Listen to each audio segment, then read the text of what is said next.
Hello everyone, my self पूजा सारस्वत। स्वागत है आपका अपने YouTube channel Aspire physics classes में, जहां हम आपके लिए लेकर आए हैं क्लास 11 का केमिस्ट्री का सेकंड चैप्टर।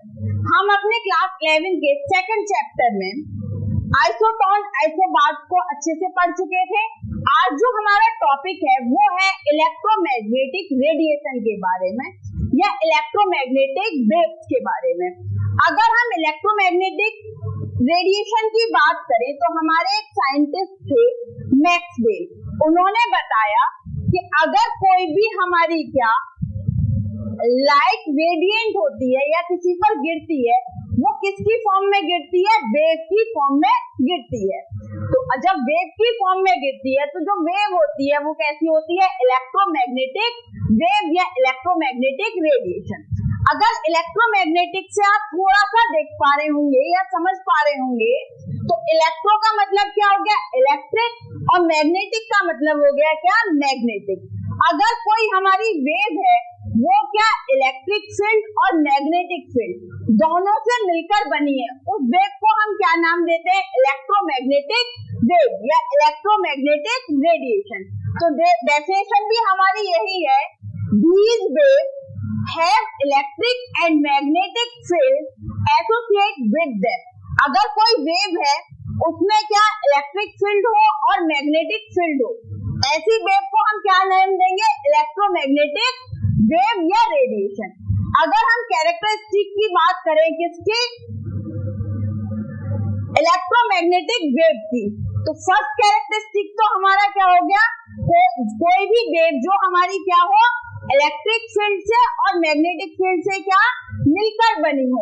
तो अब इलेक्ट्रिक फील्ड और मैग्नेटिक फील्ड से मिलकर बनी है, तो जब एक दूसरे से मिलकर बनी है तो इलेक्ट्रिक फील्ड और जो हमारा क्या है मैग्नेटिक फील्ड है, ये इलेक्ट्रिक फील्ड हो गया हमारा और ये हमारा क्या हो गया? Magnetic field. तो हमारी जो वेव है वो क्या इलेक्ट्रिक फील्ड में और मैग्नेटिक फील्ड में क्या परपेंडिकुलर क्या करती है? ऑसिलेट करती है। और जो इनकी जो हमारी क्या डायरेक्शन ऑफ वेव की प्रोपगेशन की होती है वो क्या होती है? परपेंडिकुलर होती है। तो हमारी जो वेव है वो किस डायरेक्शन में चलेगी? इस डायरेक्शन में। तो ये हमारी क्या इलेक्ट्रिक फील्ड और ये मैग्नेटिक फील्ड। जैसा कि आप डायग्राम में भी देख पा रहे होंगे, ये इलेक्ट्रिक फील्ड ऑसिलेशन है और ये वाला क्या है? मैग्नेटिक फील्ड ऑसिलेशन है। और ये एक दूसरे के क्या होते हैं? परपेंडिकुलर होते हैं। These consist of electric and magnetic field and oscillate in the direction of perpendicular।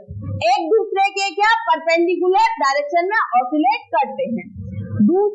दूसरा हमारा कैरेक्टरिस्टिक है, अगर हमारी जितनी भी क्या है इलेक्ट्रोमैग्नेटिक वेव्स है उनकी क्या स्पीड क्या होती है? सेम होती है।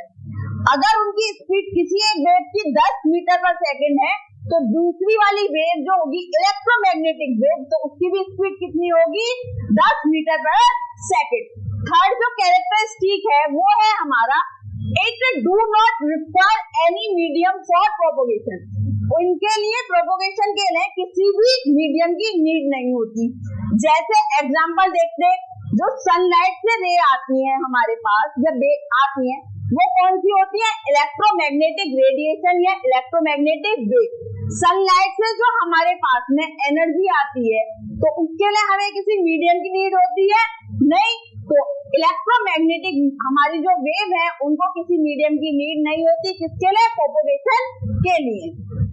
नेक्स्ट है हमारा वेव मोशन। जब हमने क्या इलेक्ट्रोमैग्नेटिक रेडिएशन को पढ़ लिया, इलेक्ट्रोमैग्नेटिक रेडिएशन जो है वो किसके फॉर्म में चलते हैं? वेव के फॉर्म में चलते हैं। तो हमें ये पता होना चाहिए कि वेव जो है वो किस तरह से क्या करती है? मोशन करती है। तो और वेव जो होती है वो कैसे जनरेट होती है? अगर हम वेव की बात करें, हमारे पास कोई एक क्या है रोप है या जो हमारी रोप मतलब रस्सी है, अगर हम उसको क्या करते हैं? हिलाते हैं। हिलाने का मतलब क्या हो गया? हमने उसमें क्या कर दिया? डिस्टरबेंस कर दिया। तो वो क्या करने लगती है? जो रस्सी है वो कुछ इस तरह से क्या मूवमेंट करने लगती है? पहले अप फिर डाउन फिर अप और फिर डाउन, मतलब इस तरह से कुछ वाइब्रेट करने लगती है। अगर यहीं पर हम दूसरा एग्जांपल देखें, कोई हमारे पास क्या है, पानी का कोई तालाब वगैरह है या कहीं पर पानी भरा हुआ है, पानी जो है वो हमारी कैसा है, रेस्टिंग पोजीशन में। अब हम क्या करें, कोई पत्थर लें और उस पानी में डालें, तो क्या होता है, पानी की क्या कुछ वेव हमें दिखाई देने लगती है, कि पानी की क्या हमें वेव बनती हुई दिखाई देने लगती है। मतलब वेव जो जनरेट हुई वो कैसे हुई, जब हमने उसमें क्या कर दिया, कुछ डिस्टरबेंस कर दिया, मतलब उसमें हमने कुछ हलचल पैदा कर दी, जिसकी वजह से क्या हुई, हमारी वेव जनरेट हुई। तो सबसे पहले तो वेव का जो ओरिजिन है वो कैसे होता है, डिस्टरबेंस से होता है। कि जब हम क्या करते हैं, किसी हमारी रेस्टिंग पोजीशन में कोई भी हमारी क्या ऑब्जेक्ट होता है या रोप वगैरह होती है, उसमें हम क्या करते हैं, डिस्टरबेंस कर दें, तो हमारी क्या जनरेट होती है, रोप, हमारी वेव जनरेट होती है। तो वेव की अगर हम डेफिनेशन देखें तो क्या है ये, the wave originate from centre of disturbance, क्या हम जब उसमें डिस्टरबेंस कर दें, and propagate in the form of up and down movement, और वो किस तरह से आगे बढ़ती है, एक बार तो क्या जाती है अप, फिर डाउन, फिर अप और फिर डाउन। क्या एक बार तो वो अप में जितनी हाइट तक उसे जाना होता है, सेम उतनी हाइट तक वो कहाँ आती है, नीचे आती है, तो उसको हम क्या बोलते हैं, अप और डाउन मूवमेंट्स में। अगर हम बात करें, अगर कोई वेव है वो क्या अप डायरेक्शन में मैक्सिमम डिस्प्लेसमेंट में जाती है, उसको हम क्या बोलते हैं, क्रस्ट। और अगर हमारी कोई वेव है वो मिनिमम क्या डाउनवर्ड डिस्प्लेसमेंट में जाती है, उसको हम क्या नाम देते हैं, ट्रॉफ। क्या नाम देते हैं, ट्रॉफ। जैसे यहाँ पर आपको डायग्राम में दिख रहा होगा कि कोई हमारी क्या है, वेव है, वो कहाँ जा रही है, अप डायरेक्शन में और डाउन डायरेक्शन में। जब वो अप डायरेक्शन में अपने मैक्सिमम डिस्प्लेसमेंट में जा रही है तो इसको हम क्या कहेंगे, क्रस्ट। और जब कोई हमारी वेव अपने क्या मैक्सिमम डिस्प्लेसमेंट में कहाँ जा रही है, डाउनवर्ड जा रही है, तो उसको हम क्या कहते हैं, टॉप। तो हमारी जो कोई भी वेव है वो किसकी फॉर्म में चलती है, क्रस्ट की फॉर्म में और टॉप की फॉर्म में। नेक्स्ट है हमारा कैरेक्टरिस्टिक्स ऑफ वेव मोशन। अगर वेव मोशन के हम कैरेक्टरिस्टिक्स की बात करें तो फर्स्ट कैरेक्टरिस्टिक्स है हमारा वेव लेंथ। अगर हम वेव लेंथ की बात करें, इससे लास्ट हमने पढ़ा कोई भी अगर वेव है तो हमारी वो किस में डायरेक्शन में मूव करती है, अप और डाउन से। अब जो हमारा डायरेक्शन होता है, अब जो डिस्प्लेसमेंट होता है, मैक्सिमम डिस्प्लेसमेंट होता है, उसको हम क्या बोलते हैं, क्रस्ट। और जो हमारा क्या डाउनवर्ड में मैक्सिमम डिस्प्लेसमेंट होता है उसको हम क्या बोलते हैं, ट्रॉफ। अब हमारा वेवलेंथ आया। अगर हम वेवलेंथ की बात करें तो अगर हम यहाँ से देखें, वेवलेंथ, वेव की जो लेंथ है उसको हम क्या कहते हैं, उसी को वेवलेंथ बोलेंगे। अब हमारी क्या क्रस्ट और एक ट्रफ और एक क्रस्ट को मिलाकर हमारी क्या बनती है, वेव बनती है। अगर हम डिस्टेंस को मेजर करना चाहें तो हम नहीं कर सकते, तो वेवलेंथ हमारी क्या होती है, अगर वो हमारे क्या है एक वेव में कंटिन्यूअस होने चाहिए, या तो क्रस्ट हो या वो हमारे क्या हो, ट्रफ हो, या तो क्या हो क्रस्ट हो या हमारे क्या हो, ट्रफ हो। उन दोनों के जो मैक्सिमम डिस्प्लेसमेंट है उनके बीच की जो जितनी भी डिस्टेंस होगी उसको हम क्या कहते हैं, वेव लेंथ। उसको हम क्या कहते हैं, वेव लेंथ। या हमारा वो वर्क कहाँ कर सकता है, ट्रफ में भी। अगर दो कंटिन्यूअस हमारे ट्रफ बन रहे हैं तो उन दोनों के बीच की जो डिस्टेंस है उसको ही हम क्या कहते हैं, वेव लेंथ। तो हमारी डेफिनेशन क्या हो जाएगी, the distance between two continuous crust and trough is called wave length. अगर दो कंटिन्यूअस हमारे क्या हो, क्रस्ट हो या ट्रफ हो, उनकी बीच की डिस्टेंस क्या कहलाएगी, वेव लेंथ। हम ऐसा नहीं कह सकते कि अल्टरनेट ले ले कि ये वाला क्रस्ट छोड़ दे, अगला वाला क्रस्ट के डिस्टेंस ले, कि कैसे होने चाहिए, वो दोनों क्रस्ट कंटिन्यूअस होने चाहिए। नेक्स्ट अगर हम डिनोट की बात करें कि वेवलेंथ को हम किससे डिनोट करते हैं? इट इज डिनोटेड बाय एक हमारा ग्रीक वर्ड होता है क्या? लैम्डा। लैम्डा। तो हम क्या वेवलेंथ को किससे डिनोट करते हैं? लैम्डा से। अब हमारे यूनिट्स ऑफ वेवलेंथ, अब यूनिट की बात करते हैं वेवलेंथ की। देखो लेंथ है तो ऐसा यूनिट तो हमारी क्या होगी? मीटर। लेकिन जब हम बात करें कि अगर कोई भी हमारी लाइट है तो उसमें वेव हमारी क्या बहुत छोटी छोटी बनती है, तो इसलिए हम उसके और भी यूनिट्स हैं जो लेते हैं, जैसे हमारी क्या हो सकती है? एंगस्ट्रॉम,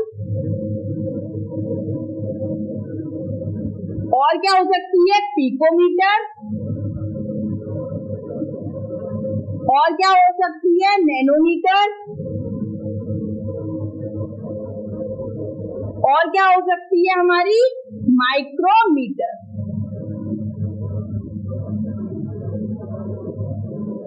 अगर हम बात करें एक एंगस्ट्रॉम में,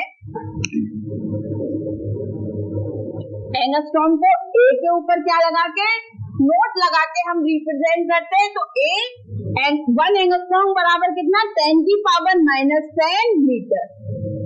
पीको को स्मॉल में pm, 1 पिकोमीटर बराबर 10 की पावर -12 मीटर। 1 नैनोमीटर बराबर 10 की पावर -9 मीटर। 1 माइक्रोमीटर बराबर 10 की पावर -6 मीटर।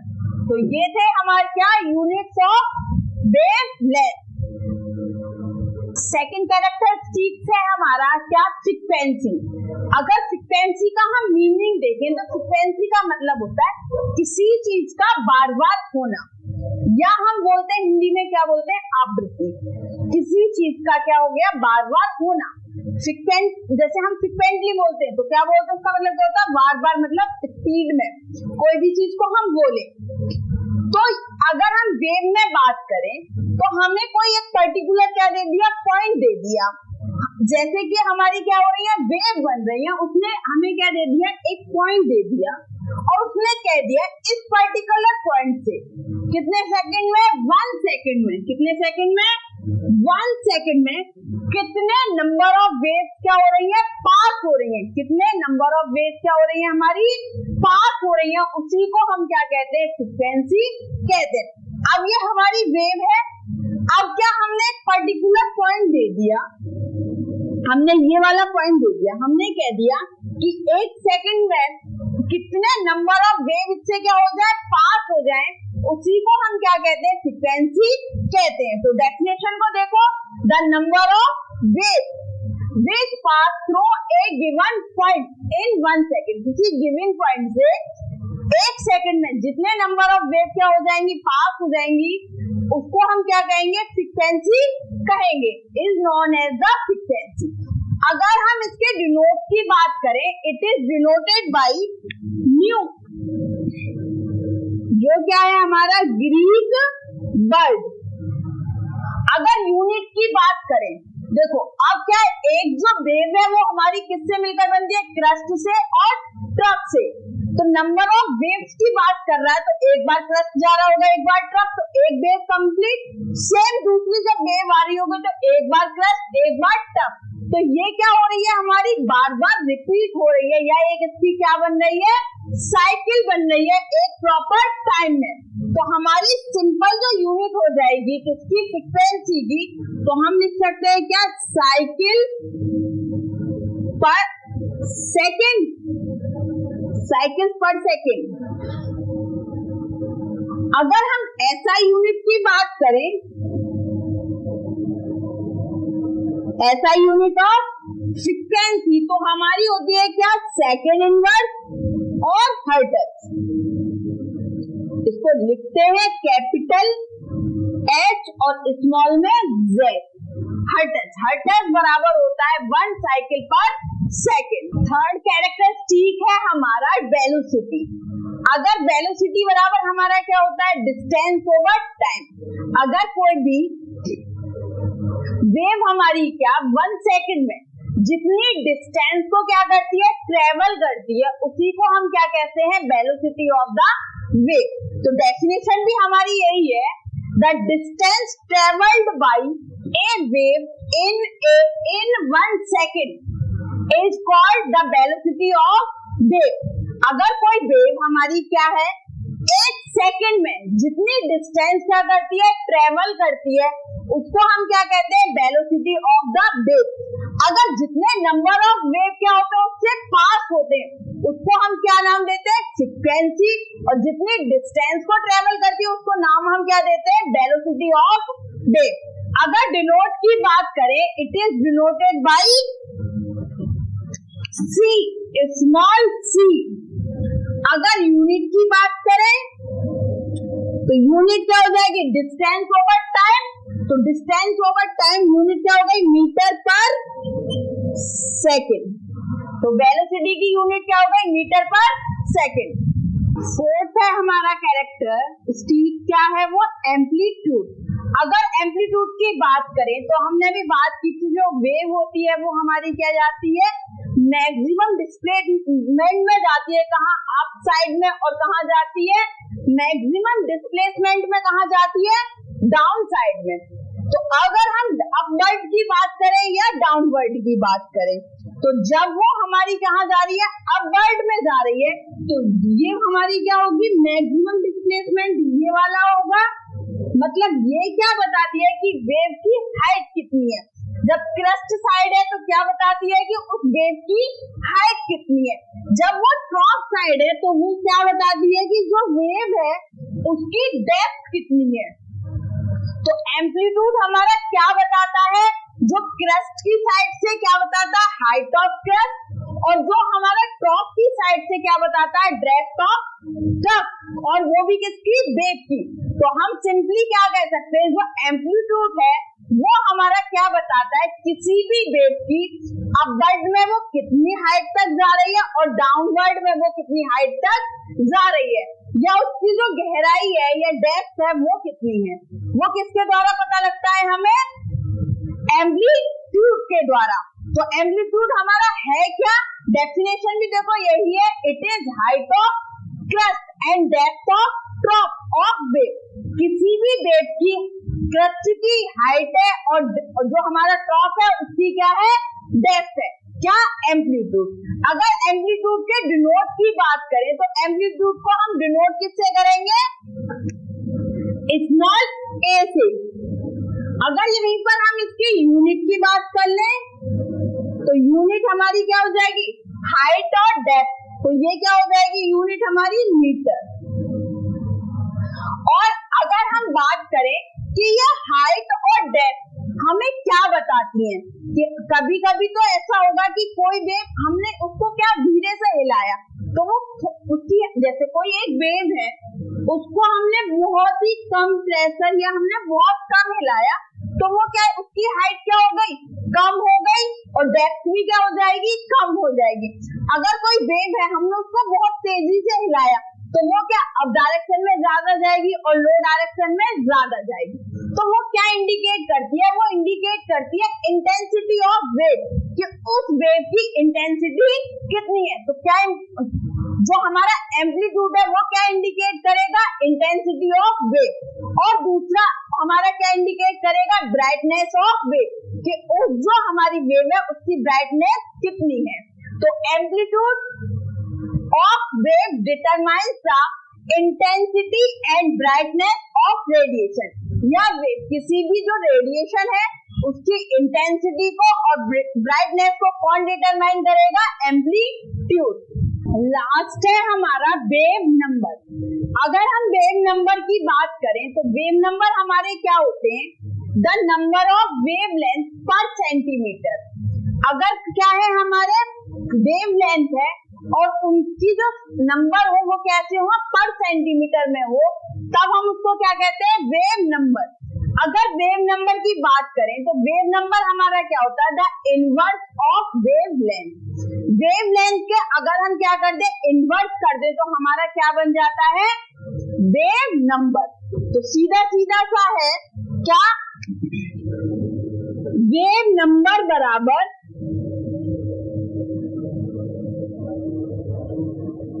1/√m²। वेवलेंथ। अगर हम किसका वेवलेंथ का इन्वर्स कर दें तब हमारा क्या बन जाता है, वेव नंबर। अगर डिनोट की बात करें तो इट इज डिनोटेड बाय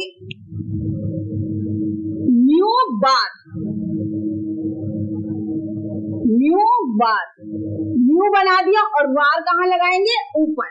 और डेफिनेशन को देखो क्या कहती है, the number of wave length पर सेंटीमीटर। क्या हो, वेव जो हमारे क्या हो, वेव लेंथ के जो नंबर हो वो कहाँ प्रेजेंट हो, पर सेंटीमीटर में हो, तो उसको हम क्या कहते हैं, wave number. And is equal to the inverse of wavelength. और जो वेव नंबर होता है वो किसके, जो हमारी वेवलेंथ होती है उसका इनवर्स होता है। यूनिट की बात करें तो 1/, वेवलेंथ होती है, वेवलेंथ की यूनिट क्या होती है, मीटर। तो हमारी जो वेव नंबर है उसकी यूनिट क्या बन जाएगी, मीटर इनवर्स। वेव नंबर को किससे रिप्रेजेंट करते हैं, न्यू बार से, न्यू बार ओवर 1/λ। ये क्या था हमारा last characteristic of wave. Next है हमारा relationship between wavelength, frequency, velocity and wave number. इनके बीच में क्या रिलेशनशिप होता है उसको हम पढ़ेंगे। तो हमारा क्या होता है, वेलोसिटी बराबर होता है हमारा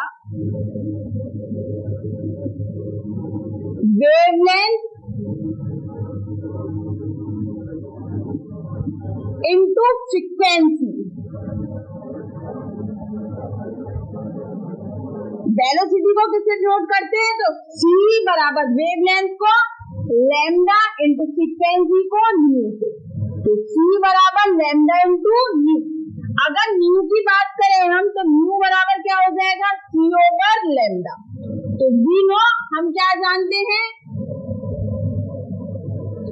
इनवर्स ऑफ किसका, वेवलेंथ का, बराबर होता है किसके, न्यू बार के, जो हमारा क्या होता है, वेव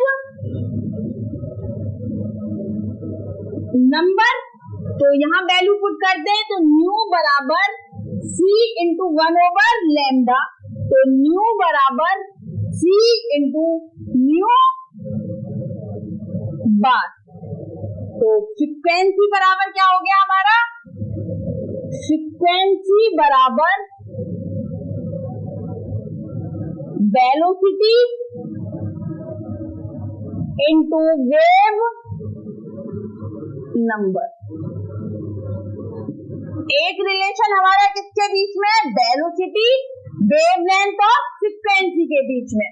दूसरा जो रिलेशनशिप है वो हमारा किसके बीच में, फ्रीक्वेंसी, वेलोसिटी और वेव नंबर के बीच में। इनकी हेल्प से, इन दोनों रिलेशनशिप की हेल्प से हम आगे क्या न्यूमेरिकल्स को सॉल्व करेंगे।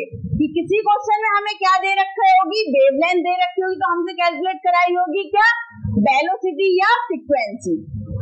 नेक्स्ट आते हैं हमारे फ्रीक्वेंसी, वेवलेंथ, वेव नंबर पर क्या बेस हमारे न्यूमेरिकल।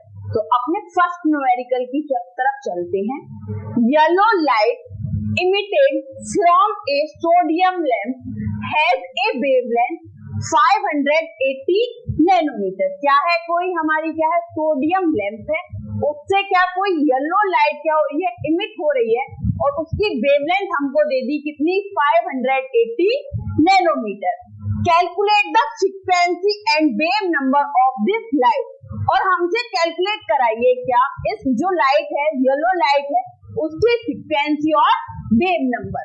तो अब देखें कैसे कैलकुलेट करते हैं, सॉल्यूशन की तरफ चलते हैं। सबसे पहले जो हमें गिवन है वो लिख लेते हैं, गिवन डेट।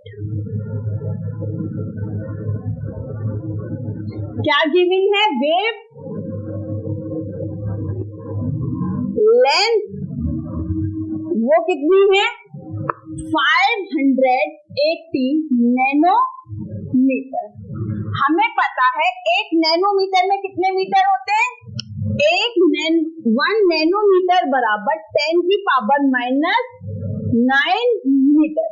580 नैनोमीटर को कन्वर्ट करेंगे मीटर में, मतलब ऐसा यूनिट में, तो कितने से मल्टीपल कर देंगे? 10 की पावर माइनस 9 से। तो 580 इंटू 10 की पावर माइनस 9 मीटर। अब वेवलेंथ कितनी हो गई? 580 इंटू 10 की पावर माइनस 9 मीटर। अब हमें क्या कैलकुलेट करनी है? फ्रीक्वेंसी। तो हमने एक रिलेशनशिप पढ़ा था किसके बीच में?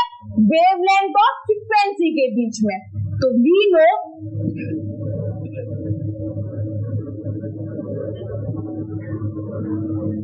फ्रीक्वेंसी रिलेटेड विद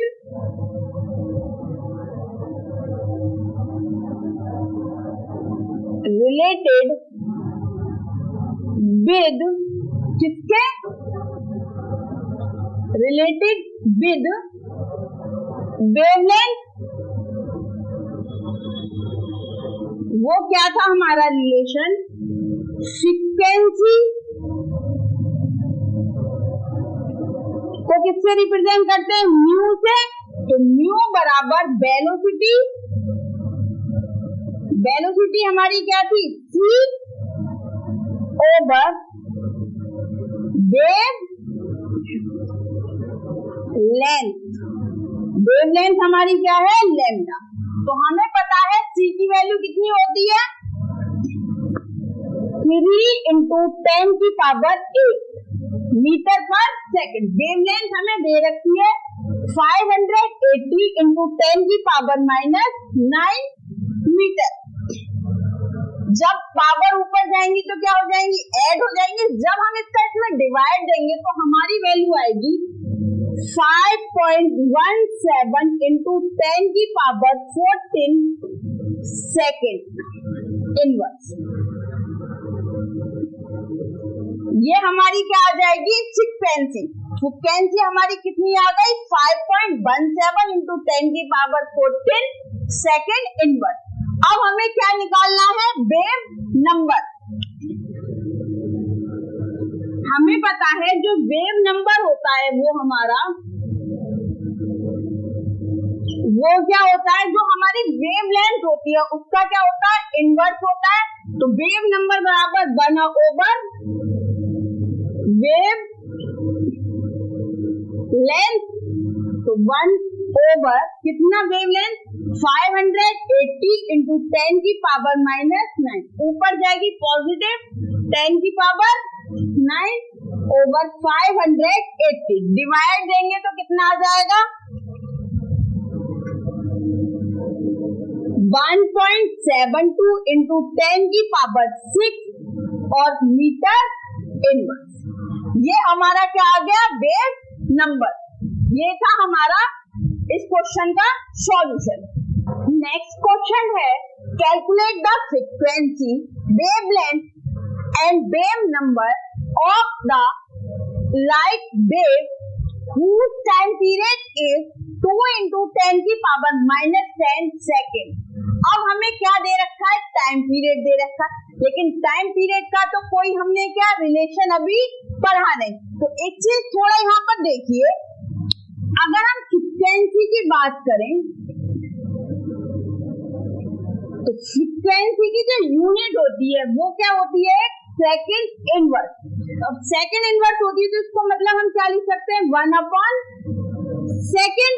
सेकंड का मतलब क्या हो गया? टाइम पीरियड का भी मतलब क्या हो गया कि क्या दे रखा है? उसका कोई टाइम दे रखा है। तो फ्रीक्वेंसी बराबर हमारा क्या हो जाएगा?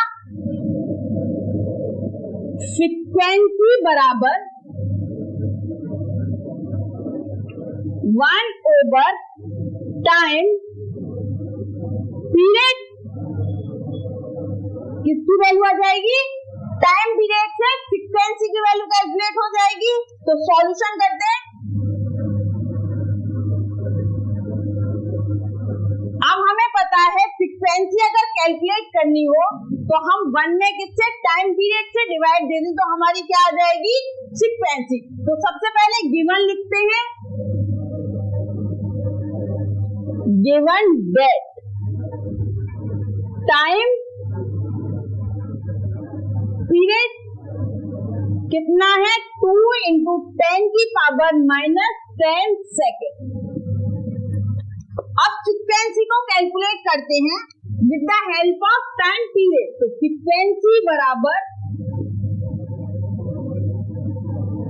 1 अपॉन टाइम पीरियड, डिवाइड कर दें तो 1 ओवर 2 इंटू 10 की पावर माइनस 10, 10 की पावर माइनस 10 ऊपर जाएगा तो डिवाइड देंगे तो कितना आ जाएगा 5 इंटू 10 की पावर 9 सेकेंड इनवर्स। अब क्या आ गई हमारी फ्रीक्वेंसी। फ्रीक्वेंसी और वेवलेंथ में क्या होता है, रिलेशन होता है, उससे हम क्या हेल्प कर लेंगे, वेवलेंथ को काउंट। तो फ्रीक्वेंसी वी नो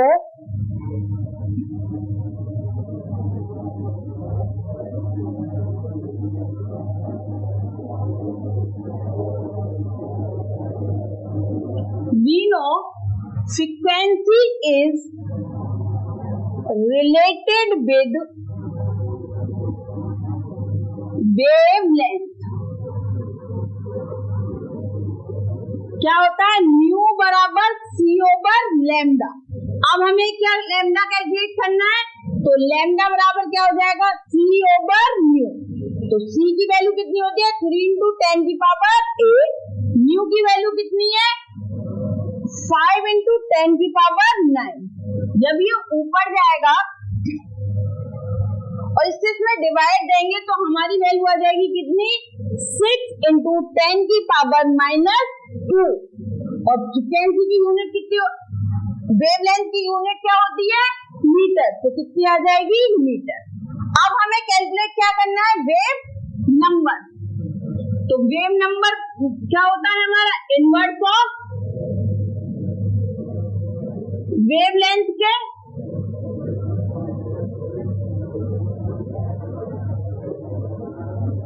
तो वैल्यू कितनी है वेवलेंथ की आई 6 इंटू 10 की पावर माइनस 2, ऊपर जाएगा 10 की पावर पॉजिटिव 2 ओवर 6, तो 100 डिवाइडेड बाई 6, तो 16.67 क्या आ जाएगा मीटर इनवर्स। तो ये हमारा क्या आ गया वेव नंबर।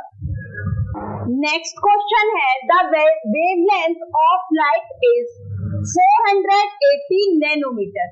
कोई हमारी लाइट है उसकी वेवलेंथ है वो कितनी है 480 nanometre. Calculate the frequency and wave number of the light. अब हमसे कैलकुलेट कराए क्या, जो ये लाइट है उसकी फ्रीक्वेंसी और वेव नंबर। सॉल्यूशन की तरफ चलते हैं। सबसे पहले तो जो हमें गिवन है वो नोट डाउन करते हैं। गिवन दैट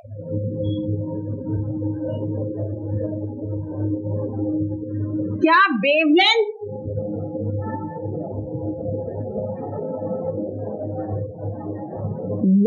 को किससे रिप्रेजेंट करते हैं, लैम्डा से।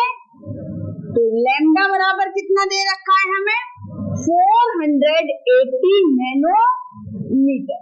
तो हमें क्या पता है 1 नैनोमीटर कितना होता है, 1 नैनोमीटर बराबर 10 की पावर माइनस 9 मीटर। अगर कोई भी यूनिट दे रखी हो तो कन्वर्ट किसमें करते हैं एसआई यूनिट में। तो कन्वर्ट करेंगे एसआई यूनिट में तो क्या हो जाएगा 480 इंटू 10 की पावर माइनस 9 मीटर। अब ये क्या आ गई हमारे पास वेवलेंथ। अब हमें क्या कैलकुलेट करनी है फ्रीक्वेंसी। अगर फ्रीक्वेंसी का रिलेशन देखें we know that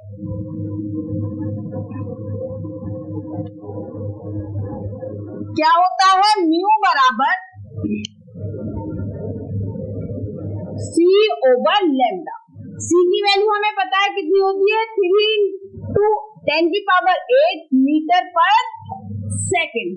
value put करते हैं सी बराबर 3 इंटू 10 की पावर 8, लैम्डा बराबर कितना 480 इंटू 10 की पावर माइनस 9। कैलकुलेट करेंगे पावर ऊपर जाएंगी तो क्या हो जाएंगी प्लस, तो कितना आ जाएगा 6.25 इंटू 10 की power 14 second inverse.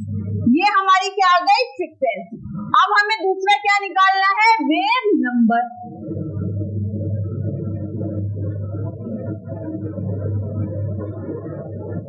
Wave number हमारा डायरेक्टली रिलेट करता है किससे? वेवलेंथ से। वेव नंबर जो होता है वो हमारा इनवर्स होता है किसका? वेवलेंथ का। तो वेव नंबर बराबर क्या हो जाएगा? 1/वेव लेंथ, वैल्यू पुट करें 1/वेवलेंथ कितनी है? 480 इंटू 10⁹। 10⁹ ऊपर जाएंगे तो क्या हो जाएगा? 10⁹ पॉजिटिव 480 डिवाइड करेंगे तो कितना आ जाएगा? 2.08 इंटू 10⁶। वेव नंबर की यूनिट क्या होती है? Metre inverse. जब वेवलेंथ की मीटर तो 1/में है तो क्या हो जाएगी? Metre inverse. तो ये हमारा क्या आ गया? Wave number.